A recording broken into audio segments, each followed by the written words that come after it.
Bismillahirrahmanirrahim. Assalamualaikum warahmatullahi wabarakatuh.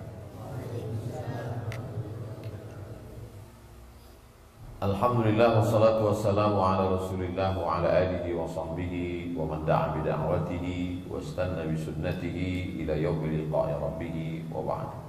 Sayyidi al-Habib Muhammad bin Anis bin Syahab hafizahullah wa saddada khutah matta'ana Allah bi tuli umri. Al-asatidz al-kiram, ahibbai wa a'izzai fillah.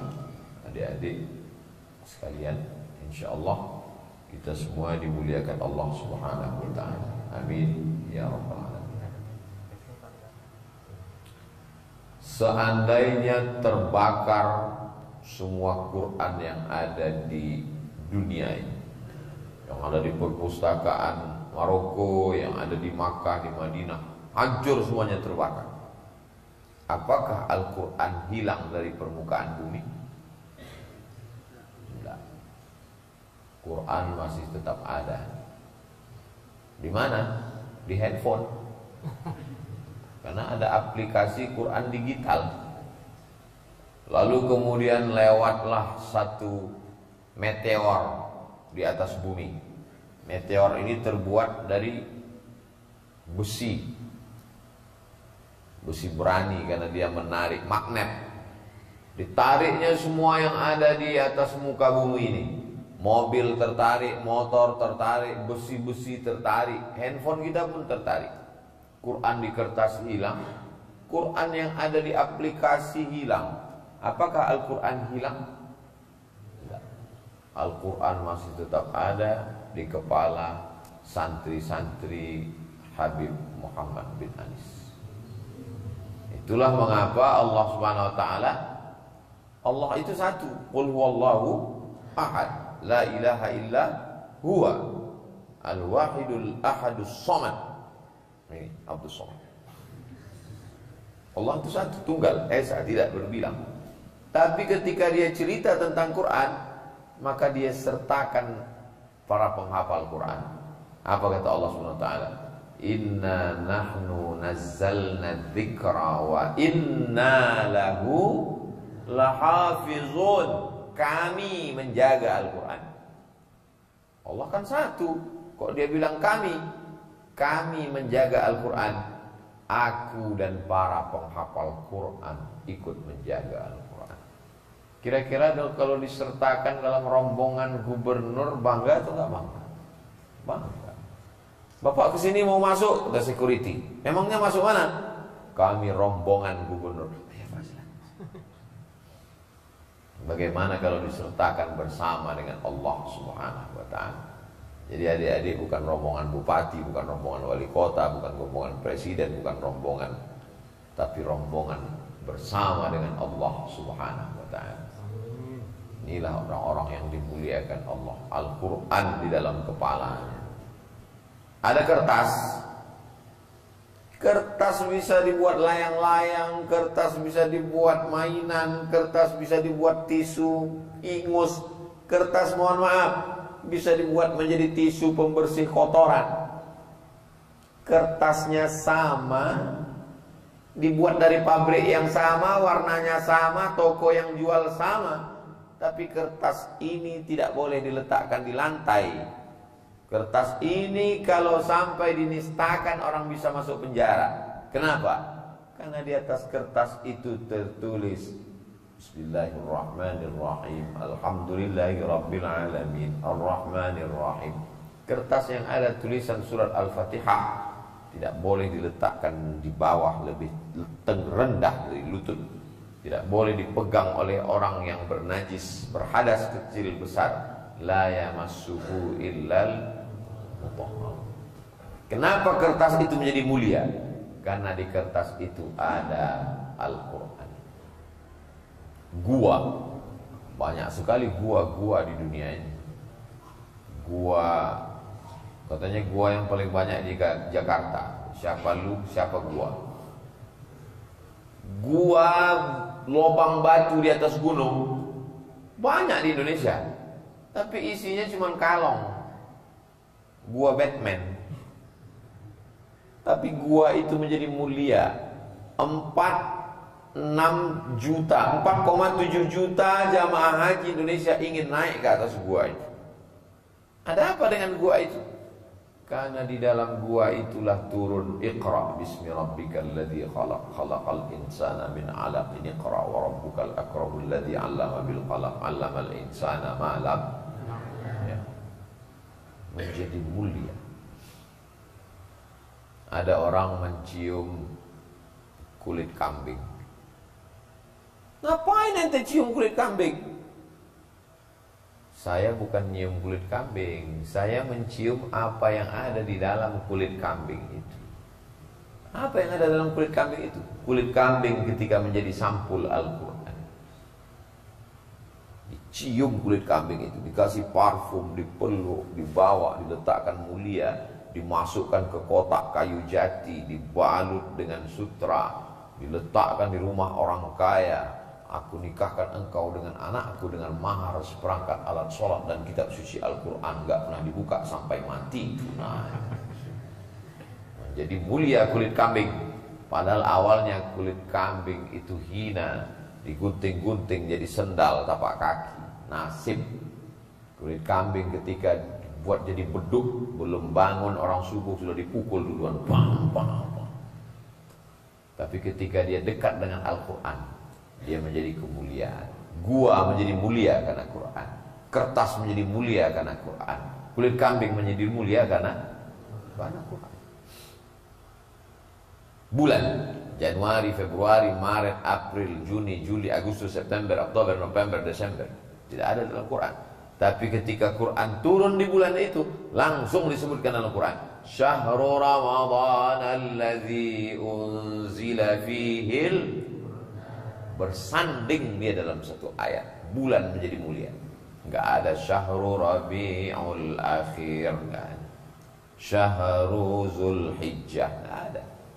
Tapi ketika turun Quran, bulan itu ikut menjadi mulia.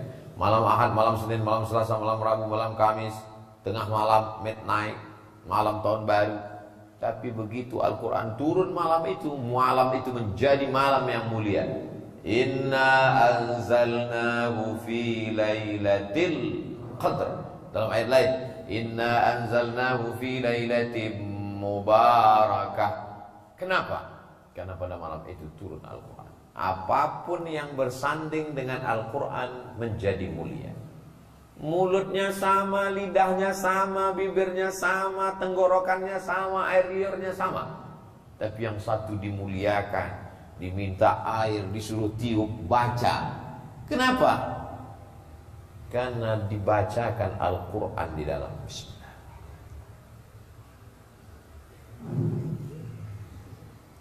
Dan ketika ayat-ayat itu dibacakan dari mulut masuk ke dalam air, muncul molekul-molekul cahaya yang bentuknya seperti bunga kristal.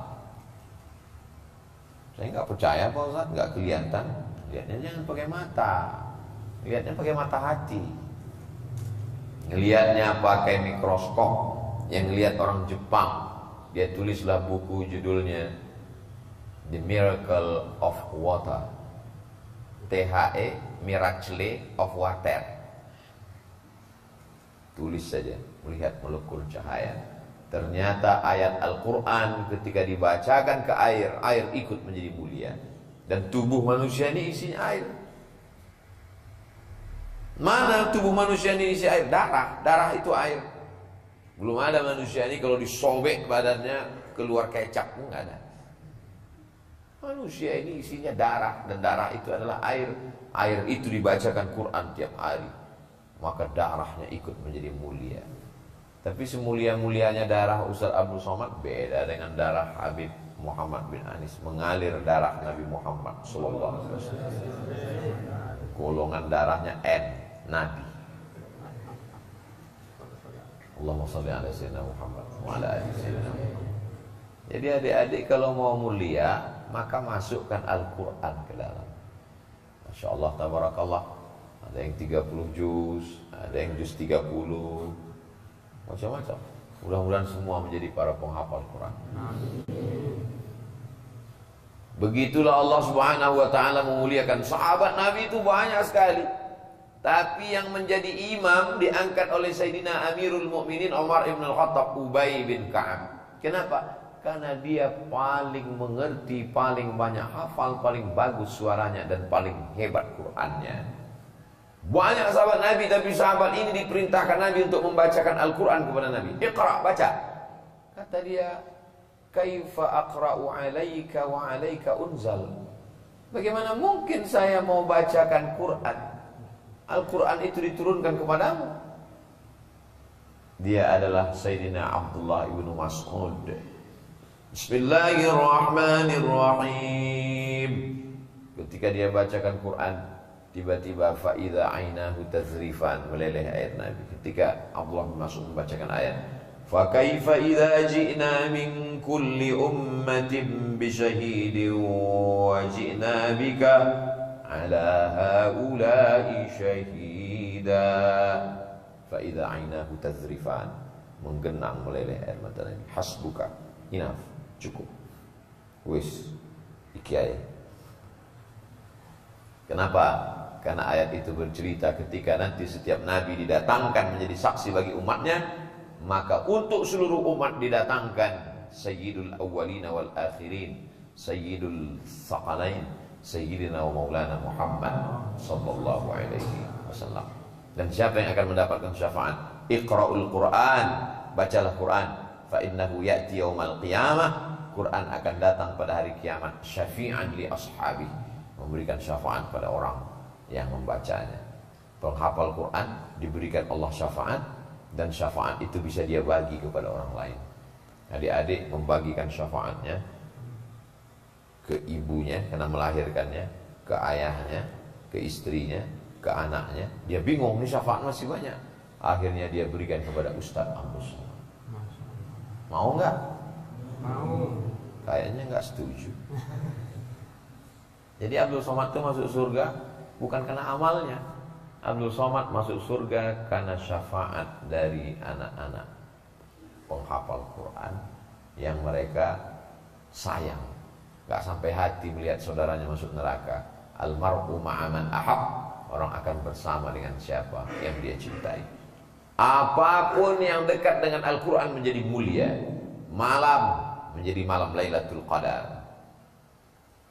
Gua menjadi gua yang dikenang sepanjang zaman sampai hari kiamat. Kertas menjadi mulia, tidak boleh disentuh, dipegang kalau tidak berwudu.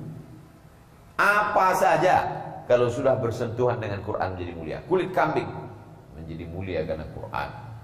Abdul Somad dimuliakan orang karena Abdul Somad membacakan ayat-ayat Al-Quran, hadis-hadis Nabi Muhammad SAW. Intinya kalau mulia, ingin mulia di dunia di akhirat, mesti dekat dengan Oh enggak Pak Ustaz, itu bupati dimuliakan orang, gubernur dimuliakan orang. Ya, cuma 5 tahun. Habis 5 tahun, habis. Nyalon lagi 2 periode. Habis itu datang KPK, selesai. Dia mulia Pak Ustaz, dimuliakan orang kenapa? Karena hartanya. Hartanya hilang, dia nggak mulia lagi. Jabatannya hilang, dia nggak mulia lagi. Oh dia mulia tuh Pak Ustaz, dia artis masih muda. Iya masih ganteng.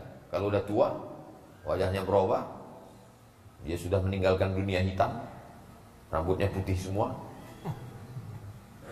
top, tua ompong peong. Dia tidak lagi viral, dia tidak lagi dimuliakan orang. Tapi Al-Quran tidak mungkin hilang. Al-Quran yang sudah adik-adik hafal, diulang murojaah, 1 hari minimal 2 juz, diulang terus sampai hari kiamat, sampai berjumpa dengan Rasulullah SAW. Kalau ingin berbicara dengan Allah, berdoalah, ya Allah, selamatkan orang tua. Berbicara dengan Allah. Tapi kalau ingin Allah berbicara denganmu, bacalah Al-Quran. Ketika kita sedang membaca Quran, seakan-akan surat cinta dari Allah. Allah ingin berkata-kata denganmu. Merasa terasing jauh dari orang tua dalam keadaan sedih, dibacanya Quran. Ma wadda'aka rabbuka wa ma qala. Allah tidak meninggalkanmu, Allah tidak membiarkan.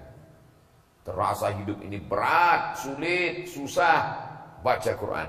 Seakan-akan Allah berkata kepada, alam nasrah laka sadrak, apakah belum kulapangkan dada? Bacalah Al-Quran, seakan-akan dia turun kepada. Lagi sedang malas-malasnya, nggak semangat, Iqra, bacalah. Tapi jangan sombong, atas nama Allah. Bismi rabbikal ladzi khalaq. Saya nggak mau lah ngapal Quran, nanti ngapal Quran jadi imam, jadi ustad. Saya nggak punya bakat. Siapa bilang penghafal Quran cuma jadi ustad? Ustadz Abdul Somad, siapa saja anak santri yang ngapal Quran, maka dia dapat beasiswa full fakultas kedokteran Universitas Islam Indonesia Yogyakarta. Masuk kedokteran 300-500 juta. Anak penghafal Quran gratis. Lulus jadi dokter spesialis penghafal Quran. Anak-anak kecil kalau ditanya mau jadi apa? Jadi dokter. Saya heran, kenapa anak-anak ini kalau ditanya mau jadi dokter? Sekarang baru tahu. Dokter itu martilnya kecil. Sebesar ini martil. Dia pukul lutut pasien. Mohon maaf Pak, ini tempurung kelapanya mesti diganti. Harganya berapa? 10 juta kiri, 10 juta kanan, ongkos pasang 20, pas 40 juta. Martilnya kecil. Jadi tukang martilnya besar. Mohon maaf tukang, jangan tersinggung. Begitulah Allah memuliakan para penghafal Quran. Ustaz Abdul Somad tolong posting ini di Instagram. Kawan saya dari Jakarta. Apa nih? Berita penerimaan santri tentara. Tentara ada penerimaan khusus. Syaratnya penghafal Quran. Penghafal Quran bisa jadi polisi, penghafal Quran bisa jadi tentara, penghafal Quran bisa jadi dokter spesialis, penghafal Quran bisa jadi presiden, penghafal Quran bisa jadi kapolri, penghafal Quran bisa menjadi panglima. Maka penghafal Quran pilot. Sekarang Ustaz Somad kalau naik pesawat pusing kepalanya, diputarkan lagu-lagu barat. What can I do? What can I do? Karena pilotnya nggak hafal Quran. Coba kalau hafal Quran pilotnya. Begitu kita masuk ke dalam pesawat, Bismillahirrahmanirrahim, Ar-Rahman. Kita pun heran. Duh. Tanya mbak, itu siapa? Mohon maaf Pak Ustaz, pilotnya alumni dari pesantren Habib Muhammad bin Anis. Al-Hijrah An-Nabawiyah, hijrahnya Rasulullah Sallallahu Alaihi Wasallam. Pantasan tiba-tiba Ustaz Somad diperintahkan maju ke depan. Rupanya pilotnya santri. Allahu Akbar. Azim. Ke depan kalau mau memperbaiki bangsa Indonesia ini semakin banyak. Rahman Allah itu seperti pisang, buah-buahan yang sudah matang. Bagaimana biar supaya dia jatuh, dicolok jatuhnya itu, maka diminta. Rahmat Allah itu udah mau turun, cuma nggak jadi turun. Kenapa? Karena nggak ada Al-Quran di bawah. Ketika ada para penghafal Quran maka turun dia. Itulah mengapa kita doa Allahumma arhamna bil rahmat Allah turun dengan Quran. Jangankan baca, pejam mata, dia dengar aja dapat rahmat. Wa idza quri'al Qur'anu fastami'u lahu wa ansitu la'allakum turhamun. Diam, duduk, dengar, ngantuk-ngantuk dikit, tetap dapat rahmat. Apalagi baca. Sedangkan dengar diam menjadi dapat rahmat, apalagi baca. La aqulu alif lam mim harf. Alif lam mim tidak dihitung satu huruf. Al alifu harf, wal lamu harf, wal mimu harf, wa likulli harfin ashru amsalha. Setiap huruf dibalas 10. Jadi adik-adik yang enggak lancar itu malah balasannya lebih banyak. Karena kalau lancar cuma pendek. Alam nasrah laka sadrak, dikit balasannya. Tapi kalau enggak lancar, alam nasrah.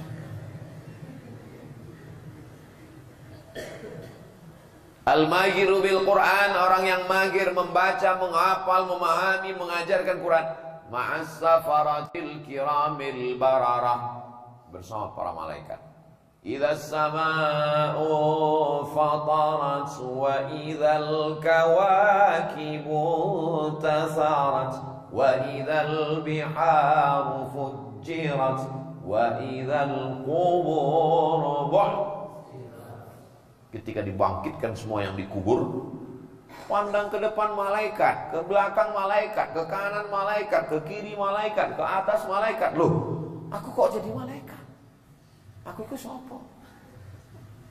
Nanya sama malaikat, aku siapa? Kamu penghafal. Bangkit bersama malaikat. Orang akan dibangkitkan di padang mahsyar dengan siapa yang dia cintai. Khusus penghafal Quran akan dibangkitkan bersama malaikat. Adik-adik ini semua nanti bangkit bersama malaikat. Dan nanti di akhirat itu bangkitnya dengan artis K-pop, bangkit dengan Cuyun Fajat Li, Amitabh Bachchan. Tergantung dengan siapa yang dia cintai. Abdul Somad ingin bangkit di akhirat bersama Habib Muhammad bin Anis. Habib atau Habib? Habib ya. Bukan Habib. Masya Allah, tak. Udah habis? Cukup? Belum. Ustaz dari tadi ngeliat-liat itu maksudnya wis. Belum. Lost. Tabarakallah. Jadi kalau mau mulia, satu-satunya cara meraih kemuliaan adalah dengan Al-Quran. Cobalah kita lihat qori-qori itu sampai meninggal dunia. Syekh Khalil Al-Husari, as-salatu wassalamu alaika ya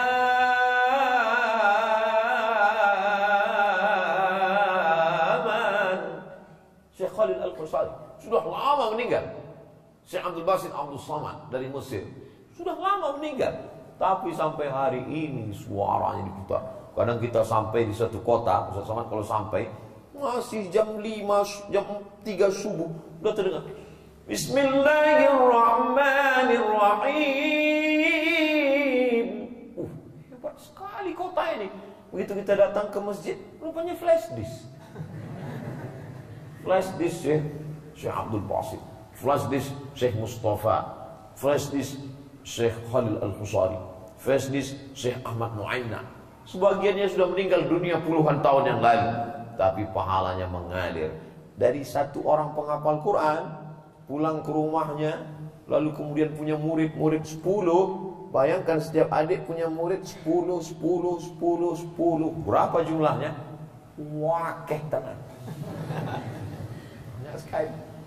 Majelis yang paling ramai pengajiannya di Masjidil Haram adalah imam besar Masjidil Haram, namanya Syekh Ahmad Khatib Al-Jawi Al-Minkabawi, meninggal tahun 1916. Orang Nusantara. Ramai majelisnya. Sampai suatu hari dia berpikir, inilah majelis yang paling hebat. Malamnya mimpi ketemu Rasulullah SAW. Majelis yang paling hebat ada di tiang sana. Heran dia. Loh, bukan majelis ini. Ternyata majelis yang followernya paling banyak belum tentu mulia. Yang subscribernya 3 juta itu belum tentu mulia. Yang Instagramnya 6,7 juta, yang hampir 7 itu belum tentu mulia. Yang mulia itu yang ada di tiang sana. Penasaran Syekh Ahmad Khatib, dia datang ke tiang yang ditunjukkan Rasulullah itu. Aneh, gurunya 1, muridnya 1. Setunggal. Kenapa majelis ini paling mulia? Ternyata ini guru ngapal Quran, dia tidak menerima murid baru sebelum murid ini khatam. Khatam murid ini, datang murid satu lagi khatam. Inilah majelis yang paling mulia, kata Rasulullah SAW. Tidak bertentangan dengan nas, karena waktu hidup Nabi pernah ngomong, khairukum, orang yang paling mulia di antara kamu, man ta'allamal Qur'ana wa 'allamahu, orang yang belajar Quran dan mengajarkan Al-Quran. Jadi Abdul Somad ini mulia, belum tentu kemuliaan milik Allah. hanya menumpang kemuliaan. Hari ini dipertemukan dengan para penghafal Quran, dengan para masyayikh, dengan para asatiz, dengan para habaib. Mudah-mudahan Abdul Somad mendapatkan kecipratan, kemuliaan, kebahagiaannya insyaallah. Amin ya rabbal alamin. Itulah yang kita harapkan nanti menghadap Allah Subhanahu wa taala. Al-Quran bisa dikirimkan kepada orang yang sudah meninggal dunia. Bagi yang orang tuanya hidup, orang tuanya dapat berkah. Bagi yang sudah meninggal dunia, pahalanya sampai kepada mereka. Dan mereka melihat anak mereka membaca Quran. Itulah makna doa mereka selama ini. Rabbana hab lana min azwajina wa dzurriyyatina qurrata a'yun. Sejuk di pandang mata. Malam-malam jam 2 malam dia dengar suara anaknya baca Quran di samping kamar. Bismillahirrahmanirrahim. Ya ayyuhalladzina amanu taqullaha haqqa tuqatih. Oh, sejuknya hati emak jadi. Siapa itu siapa? Anak kita lagi tahajud di sebelah. Ya Allah. Oh, jam 2 malam dia buka pintu lihat rupanya TV belum mati. Anak-anak penghafal Quran yang luar biasa, maka mereka ini nanti akan memakaikan tajun mahkota, crown minan nur, dari cahaya. Ibu-ibu yang lain melahirkan, menyusukan, mengandung, meregang nyawa, nggak dapat apa-apa. Tapi ibu si penghafal Quran ini pemasangan mahkota dari cahaya, bangga dia di depan yang lain. Kenapa? Karena anaknya penghafal Al-Quran. Beruntung ibu kalian, beruntung ayah kalian, beruntung calon mertua kalian. Senyum kayak paham aja. Beruntung anak-anak kalian. Kenapa? Karena kalian pasti akan menurunkan gen darah-darah penghafal Quran itu. Masya Allah, tabarakallah. Itulah yang dapat disampaikan Al-Faqih Abdul Somad. Mudah-mudahan bermanfaat dunia akhirat. Aku lu qauli hadza. Tadi Ustaz sudah lihat, tadi dimulai jam 1 kurang 10, sekarang sudah jam 1.20, pas 30 menit sesuai yang tertulis di botol 300 ml. Apapun acaranya, minumnya tetap minum air santri. Terima kasih. Wassalamualaikum warahmatullahi wabarakatuh.